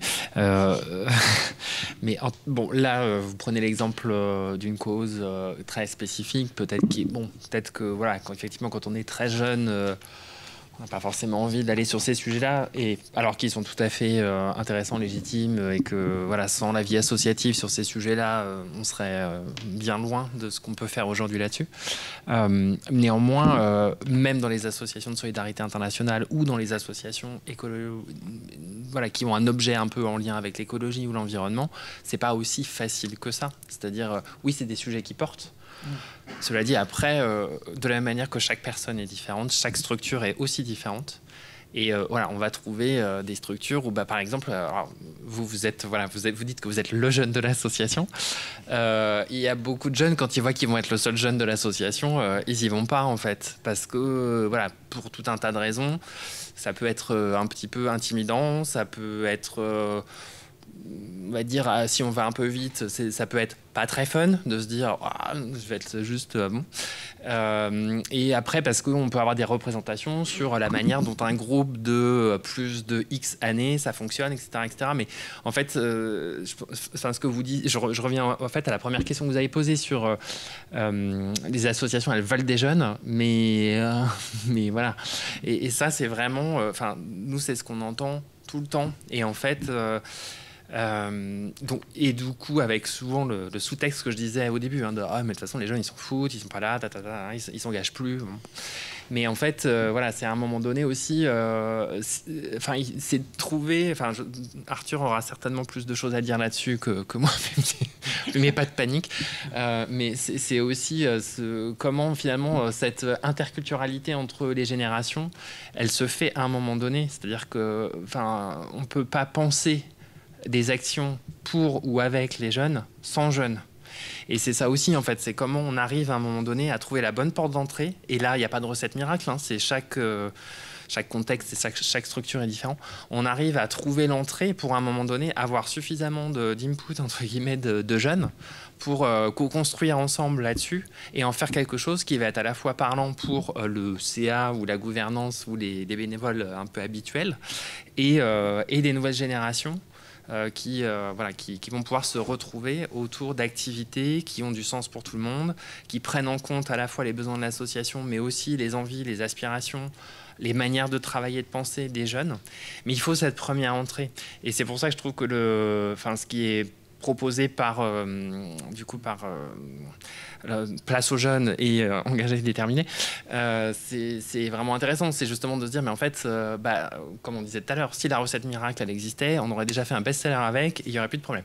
Bon, c'est pas le cas. Donc du coup, allons vers finalement les publics avec lesquels on veut travailler ou qu'on veut associer. Parce que s'il n'y a pas ça, on va rester sur des idées assez théoriques et puis on ne va rien en faire, en fait. En ayant dit ça, je dis rien parce que voilà, je donne pas un mode d'emploi non plus, mais c'est évident que l'innovation et le changement de manière de faire, il se fait pas quand on est tout seul avec soi. Il faut absolument aller chercher des regards extérieurs ou, en principe, le public concerné ou celui qu'on veut attirer. Je sais pas si c'était en lien avec l'idée de Place aux jeunes, mais. Je vais juste revenir vite fait. En fait, c'est ce qui s'est passé parce que moi je les ai connus parce qu'ils ont fait une conférence à l'hippodrome à Bron dans Lyon là-bas, et c'est comme ça que j'ai pu parler avec eux. C'était pour une conférence entre les entreprises et tout, mais c'était une association, ils étaient invités. Et c'est comme ça que je les ai connus, parce qu'en soi je les avais pas connus et tout. Et c'est vrai qu'au début on a un peu peur en tant que jeune, entre guillemets, d'aller voir et de retraiter et tout. Enfin moi je l'ai pas eu comme ça parce que je suis comme ça, mais il y en a d'autres que je comprends qui ont peur. Mais en soi, ils ont besoin aussi beaucoup d'associations, entre guillemets, de jeunesse, aussi d'un point de vue de survie pour l'association. Parce que moi, là, j'entends, ça fait 21 ans, 22 ans que l'association est active. Mais s'il n'y a pas de personne pour reprendre la main, elle est finie. Et si des gens veulent même avoir des responsabilités et tout, moi, je suis arrivé pour un stage au départ, ensuite, je suis devenu bénévole. Directement après mon stage, ils voulaient que je sois directement dans le conseil d'administration, mettre des responsabilités, parce qu'ils savent que je peux faire avancer les choses et que je peux rester plus longtemps, entre guillemets, ou choses comme ça, quoi. Mais c'est vrai qu'il faut un système pour se rencontrer en soi et forcer un peu les choses, on va dire. Si quelqu'un a la super recette, faut pas hésiter. Hein. On est preneurs, nous aussi. Je crois que tout le monde serait preneur. Moi, je parle depuis la place de quelqu'un qui est toujours d'ailleurs directeur de structure associative depuis assez longtemps, qui est en lien avec la gouvernance. Voilà. Je crois que Julien est en train de se dire, mais cette tête-là, je la connais. Je te le confirme. Voilà. Et puis, je trouve que je suis aussi engagé pas mal au niveau associatif sur les centres sociaux. Et du coup, plusieurs choses à partager avec vous. Ce n'est pas vraiment des questions. La première, c'est que de toute façon, ça pose quand même la question de l'engagement en général dans la société. Hein, parce qu'on parle des jeunes, mais c'est même difficile de trouver des vieux. Alors, moi, je ne sais pas si je suis jeune ou vieux, j'en sais rien. C'est une vraie bonne question. Voilà. Ça, c'est la première question. La deuxième question, ça pose aussi la question. Alors, la jeunesse, enfin, on va dire les moins de 30 ans, pour faire court, je crois qu'elle est engagée, mais elle n'est peut-être pas comme nous on l'était. Parce que aussi, elle n'a pas été... vous parliez de l'école du sens, on parlait d'Éduc Pop. Voilà, enfin, je ne sais pas si tu connais Sébastien Auvart, des gens qui travaillent sur ces questions-là aussi, sur comment on déconstruit et comment effectivement comment je me retire de ma position de mâle hétérosexuel de 55 ans, voilà. Mais c'est blanc, j'ai oublié, blanc effectivement, voilà. Et il y a cette question-là, et puis il y a la question aussi donc la jeunesse, elle est engagée, mais peut-être pas comme nous on l'était, elle est moins construite. Alors, me semble-t-il, il y a quelques exceptions. À mon avis, le problème, c'est qu'ici, c'est vraiment l'exception.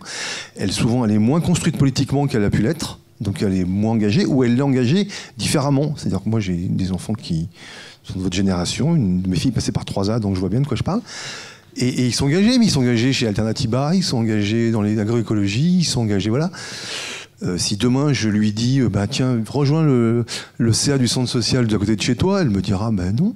Enfin, un, ça m'intéresse pas. Deux, c'est aussi que, je suis désolé, mais aujourd'hui être administrateur d'un centre social, je vais être vulgaire, c'est chiant comme la mort. On parle de quoi?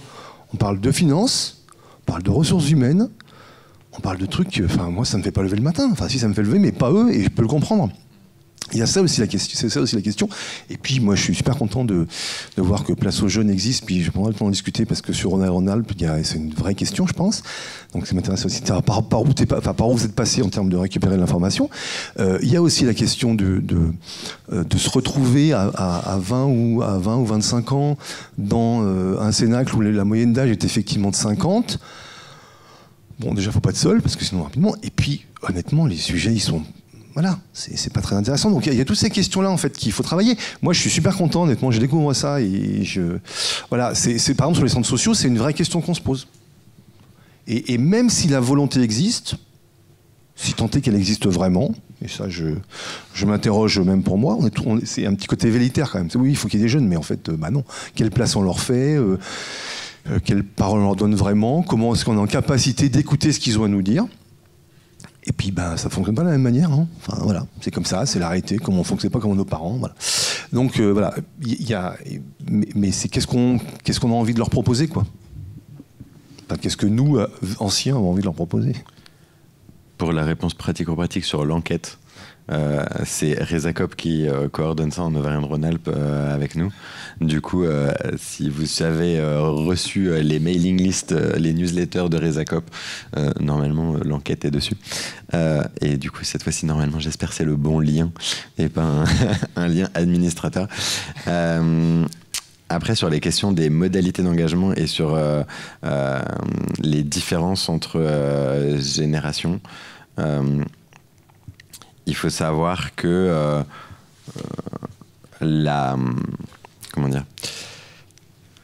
l'entrée dans l'engagement et les premières expériences de politisation sont assez déterminantes sur les idées qu'on porte, mais pas tant sur les manières d'agir.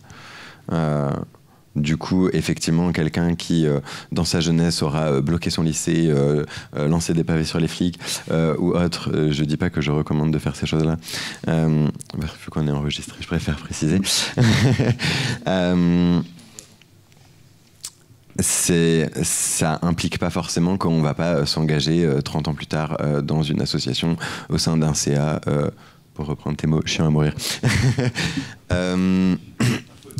Après...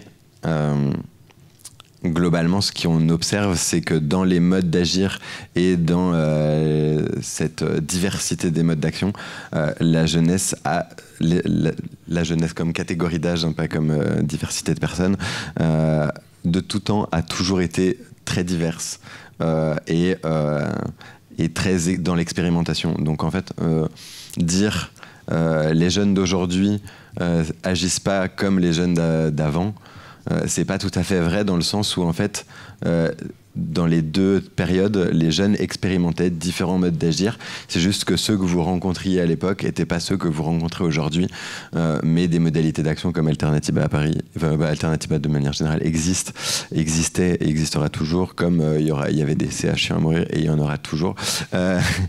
Donc c'est plutôt penser comment on passe de l'un à l'autre qui est intéressant, mais pas se dire les jeunes n'agissent plus de la même façon, parce qu'en fait il y a des jeunes, on disait ce midi qu'il y a des jeunes qui sont vieux plutôt.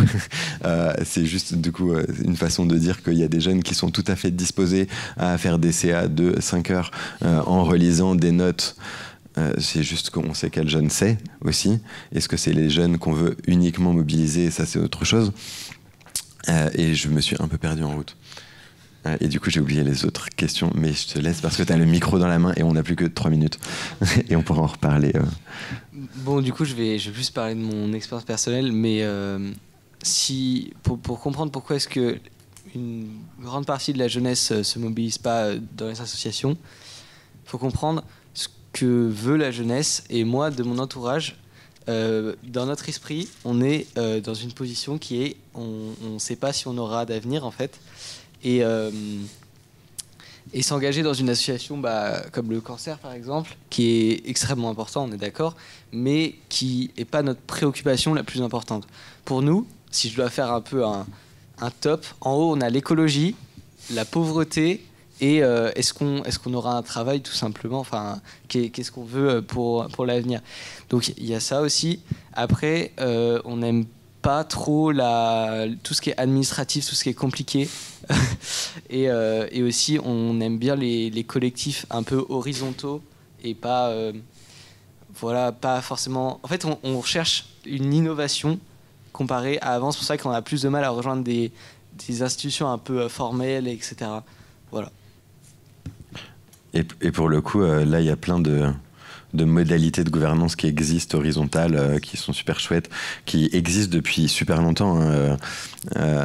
Il y a des textes il y a 50 ans qui parlent justement de l'absence de structure. Il y en a aussi qui parlaient de ce que ça crée aussi, ce que ça génère comme rapport de pouvoir, l'absence de structure. Il y a un texte hyper chouette qui s'appelle La tyrannie de l'absence de structure. C'est très court à lire et si ça vous passionne l'horizontalité, c'est hyper intéressant. Il y a des modes de gouvernance qui s'appellent sociocratiques aujourd'hui, qui existent, mais en fait ça fait 50 ans que c'est expérimenté, donc ça et les non-jeunes détestent aussi l'administratif. Ça c'est aussi un autre truc, c'est qu'il y a eu des grosses évolutions dans le milieu associatif qui ont impacter ce que c'est devenu et la façon dont c'est géré, notamment dans l'attribution des modes de financement. Le fait que des contraintes des bailleurs amènent aussi à devoir mettre en place des process parce que je ne sais pas quel bailleur va nous demander de s'assurer que d'avoir des traces à qui on donne de l'argent, mais n'importe qui, même si c'est 1 centime. Il y a des trucs de traçabilité, des modèles d'organisation, de façon de traiter, des factures, des notes de frais, des justificatifs à avoir. Ça, c'est aussi des trucs qui sont imposés par les bailleurs. Avant, il y a une vingtaine d'années, en tant que j'ai pas connu, où en fait c'était pas des projets qui étaient financés aussi, c'était des structures, ce qui permettait d'avoir beaucoup plus de liberté dans la façon dont on gérait aussi un peu. Je vois qu'il y a des noms derrière. Et en tout cas, il y a aussi des façons d'être financé. Quand on est financé par des dons, c'est plus facile que quand on est financé par des bailleurs publics pour gérer son argent. Après, il y a quand même des lois qui encadrent tout ça, qui font que. Donc en fait, si on veut pas tout ça, le plus simple, c'est d'avoir un collectif informel, de récupérer du liquide et de faire tout comme ça. Et là, tu auras zéro paperasse, rien du tout. Et ça marche. Il y a plein de collectifs qui fonctionnent comme ça et qui font des choses incroyables. Mais du coup, il y a aussi ça, le côté, on est obligé d'eux. Et en plus de ça, on est contraint par la baisse des financements assez forte. Mais c'est pas du tout une excuse pour pas essayer de mettre en place des trucs vachement mieux dans les orgas qui existent. Complètement. Et je suis tout à fait d'accord. J'ai le micro. Juste sur la gouvernance aussi, en effet, il y a plein de jeunesse, etc. Mais il y a peut-être des choses qui sont communes à la génération actuelle ou aux générations qui sont assez récentes, notamment sur le fait que les mobilités au sein de la vie personnelle et professionnelle quand même se sont intensifiées, que c'est quand même peut-être plus compliqué de se projeter sur un engagement long que peut impliquer une implication dans un bureau associatif, par exemple. Lorsque, comme le jeune qui a pris le micro tout à l'heure disait, on ne sait même pas vraiment ce qu'on va faire encore de sa vie, on ne sait pas encore de quoi va être fait l'avenir au sens large. Et on sait qu'autour de nous, les gens qui sont à peine plus âgés, lorsqu'on a 20 ans et que nos proches de 25 ans, ils ont déjà étudié dans 2 villes différentes ou eu un stage dans telle ville, dans tel endroit. Enfin, voilà, donc il y a aussi ce contexte, je pense, qui peut nous faire dire qu'il y a des dénominateurs communs sur lesquels les associations, peut-être à travers les outils numériques, etc., mais ce n'est pas la seule solution, à mon avis, et je ne reconnais pas beaucoup d'autres, malheureusement, doivent peut-être aussi réfléchir ou tenter de réfléchir. j'ai l'impression de faire le vieux con alors que je suis le plus jeune du panel. Mais du coup, je vais devoir, pareil, nuancer un petit peu ça. Oui, il y a énormément, il y a beaucoup plus de facilité de mobilité et notamment des mobilités étudiantes aujourd'hui qu'avant. Ça reste quand même une certaine jeunesse qui a accès à ces mobilités-là. Et au final, dans les centres sociaux, dans les structures locales, dans les MFR, les maisons familiales rurales, dans toutes les structures hors des cercles des centres urbains, au final, c'est quand même beaucoup des gens du coin qui tiennent à ces assos-là, et du coup des gens qui parfois sont revenus, donc ont eu cette mobilité, mais aussi des gens qui restent tout le long de leur vie, et il y en a plein. Et il y a des jeunes dans ces gens-là. Du coup, je pense que c'est aussi une question de voir cet engagement ou d'essayer d'aller capter ou de rendre possible l'engagement de ces personnes-là. Mais bien sûr qu'il y a plus de mobilité, ça n'empêche qu'il y a toujours des jeunes sur place et il y en aura toujours. Et ça restera toujours la majorité aussi des gens. En fait, c'est une minorité quand même qui bouge en général. Même si avec la fermeture des écoles, tout ça, et on est aussi beaucoup dans des contraintes qui sortent des choix des associations. Mais je suis globalement d'accord aussi.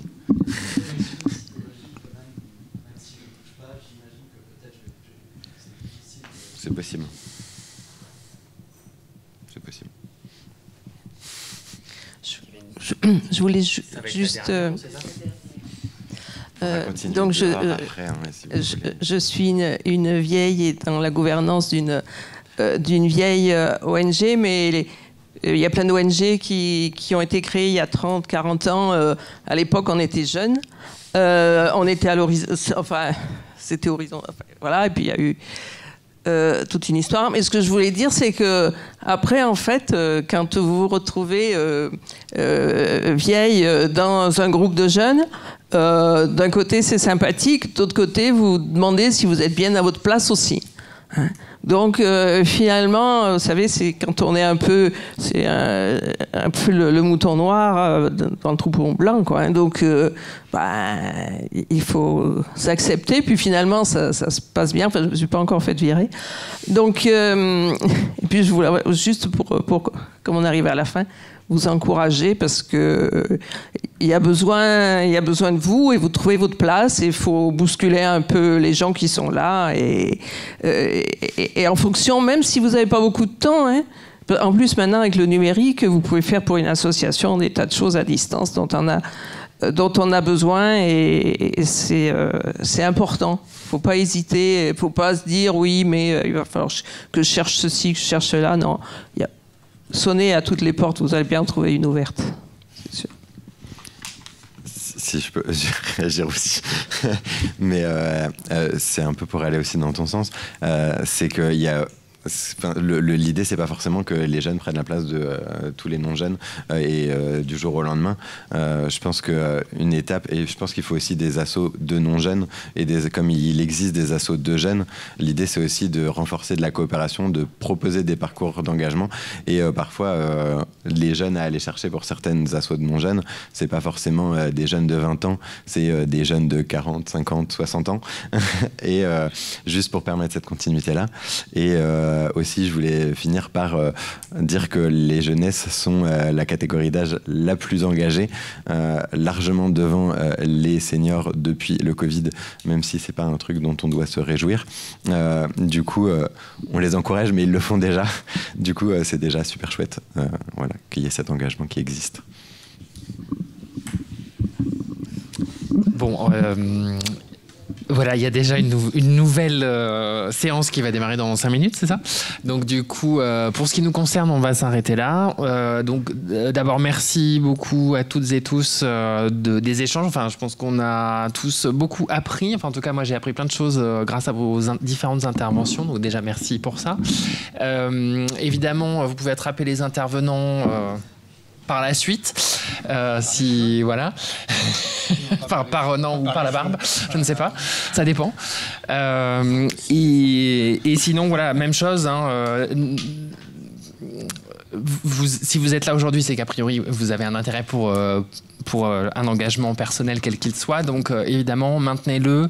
N'hésitez pas aussi à vous tourner vers les structures qui sont aussi là pour vous aider là-dedans, parce qu'il y en a. Donc je ne vais pas prêcher pour ma paroisse, mais les réseaux régionaux multi-acteurs, donc j'ai oublié de dire que RESACOP c'est un réseau régional multi-acteurs, mais bon, de toute façon ça ne veut rien dire, donc ça vous fait une belle jambe. Mais enfin, des structures comme RESACOP, il y en a dans toutes les régions.